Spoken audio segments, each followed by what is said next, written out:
What you're getting paid might not be stretching as far as it used to, why it's happening, and the impact to your holiday season. Plus, two families look to sue the Spokane airport after a tree claimed the lives of their loved ones. We'll enjoy a mild and dry first half of our weekend, but I am tracking some wet weather for your Sunday. Good evening and thank you for joining us tonight for the KREM 2 Night Report. I'm Cody Proctor. We start off tonight with your Nightbeat for a quick look at today's top stories. New tonight, the American Nurses Association is sounding the alarm after the U.S. Department of Education left nursing off its list of professional degree programs in a new draft rule specifically in relation to eligibility for student loans. It's part of President Trump's administration's big, beautiful bill that eliminated a program allowing graduate students to borrow up to the full cost of their attendance. The proposal uses a fixed list that includes medicine, pharmacy, and law, but not nursing, which would lower federal loan limits for graduate nursing students.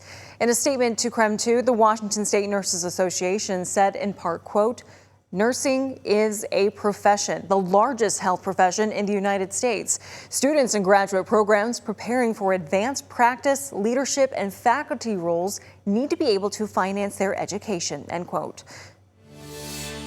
The U.S. Marshals Service arrested a Spokane man on child rape charges this morning. The Marshals Service says Judson Morris III is wanted out of Tacoma on a range of charges, including 6 counts of first-degree child rape.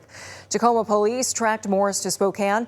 U.S. Marshals arrested him this morning with the help of the Spokane County Sheriff's Office without incident. The man accused of causing an explosion at his Pullman apartment building withdrew his plea. Elijah Reagan initially pleaded not guilty by reason of insanity, which means he was claiming he was too mentally disturbed at the time to understand what he was doing. This afternoon, he entered a different plea of not guilty. Investigators say Reagan fired a mortar inside his unit, blowing a hole through the ceiling and sparking a fire. This explosion forced roughly 30 people to evacuate. Some of the people detained by ICE during a raid at a horse racing track near Boise last month are free and reunited with their loved ones after a judge's order. Immigration officials say the raids targeted an illegal gambling operation at the racetrack.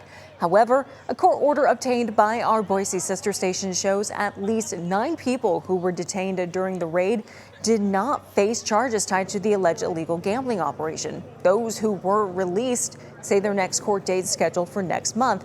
However, the status of the detainees transferred to other states remains unknown at this time. And that is it for your Nightbeat tonight. For more on any of these stories, head to our website, that's KREM.com. In a story that we have been following, the families of 2 men killed by a fallen tree last winter are now suing Spokane's airport. That tree hit their box truck on Highway 2 during a December 2024 windstorm. KREM 2's Shannon Mowdy spoke to the family's attorney today. In a lawsuit filed this week, these families say the airport knew the tree was dangerous, but did nothing.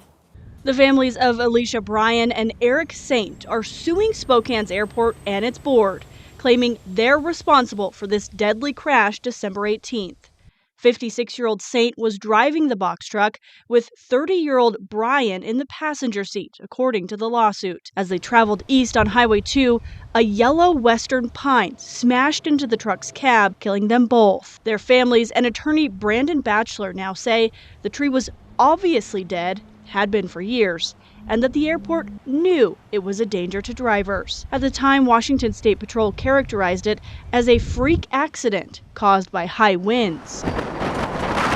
Gusts of up to 50 miles an hour that day led to numerous trees down across the region, but the lawsuit claims the tree wasn't uprooted but snapped at ground level. Bryan and Saint's families are suing for compensation for funeral costs, loss of income, and the loss of their love, care, companionship, and guidance. In a statement to KREM 2, attorney Batchelor said the loss is devastating for the wives, children, and others. The airport knew the tree could fall and hurt someone.